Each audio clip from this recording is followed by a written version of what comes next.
Alors les enfants, bonjour, nous nous retrouvons pour cette troisième et dernière vidéo pour le travail sur les cow-boys.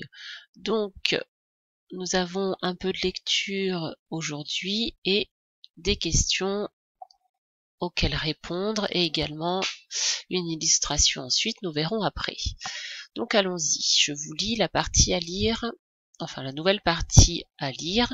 Si besoin, vous pouvez regarder les autres vidéos donc de jeudi, d'hier donc et de mardi. Les cow-boys. Ceci est un avis de recherche des criminels au temps des cow-boys. Souvent, une récompense, de l'argent, était donnée à la personne qui retrouvait le criminel.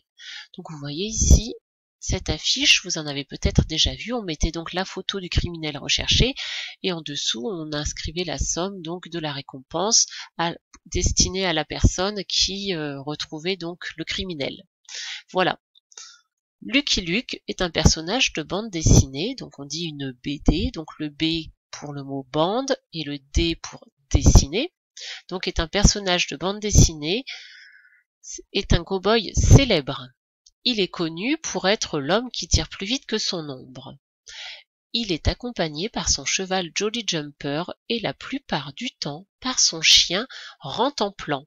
Donc ici je vous ai mis une illustration de Lucky Luke et de son cheval, donc Jolly Jumper. Donc vous connaissiez peut-être déjà ce personnage et je ne sais pas si ça existe toujours, mais moi quand j'avais votre âge, ou peut-être un petit peu plus vieille, il y avait des dessins animés justement de Lucky Luke. Voilà.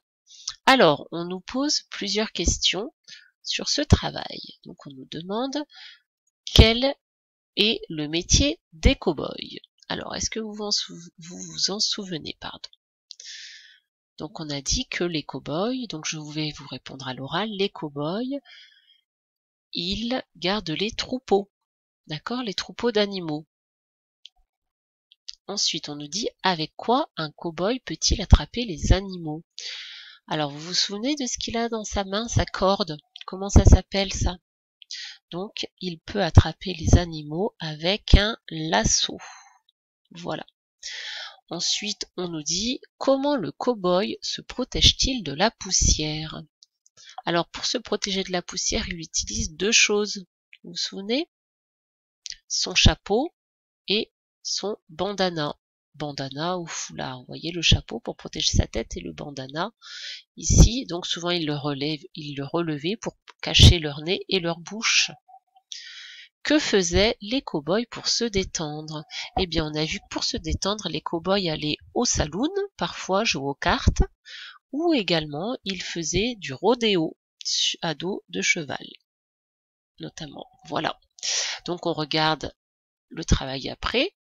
Alors ici, donc vous avez un cow-boy que vous connaissez, de dessin animé bien sûr, et je vous ai mis, vous avez ici les petites flèches qui indiquent chaque élément de la tenue du cow-boy. Donc en dessous, on nous dit écris correctement les mots. Pardon, je ne sais pas ce que j'ai fait. Écris correctement les mots dans les mots. Non, écris correctement les mots dans les bonnes étiquettes. Donc vous avez 1, 2, 3, 4, 5 étiquettes. Donc dans les étiquettes, vous allez écrire un chapeau, un foulard, des santiags, des éperons et un lasso. Donc vous pouvez mettre pause et corriger, écoutez ensuite la correction. Donc ce que l'on a, on a ici le chapeau, ici son foulard, appelé aussi bandana. Ici on a son lasso pour attraper les animaux, ses bottes que l'on appelle des santiags, et enfin ici les éperons. Voilà, sur les bottes. Donc vous voyez, ça a la forme d'étoile et c'est métallique. Donc voilà pour ce travail sur les cow-boys. Vous pouvez maintenant le colorier si vous en avez envie. Voilà. Eh bien, je vous retrouve plus tard et je vous dis à bientôt. Au revoir.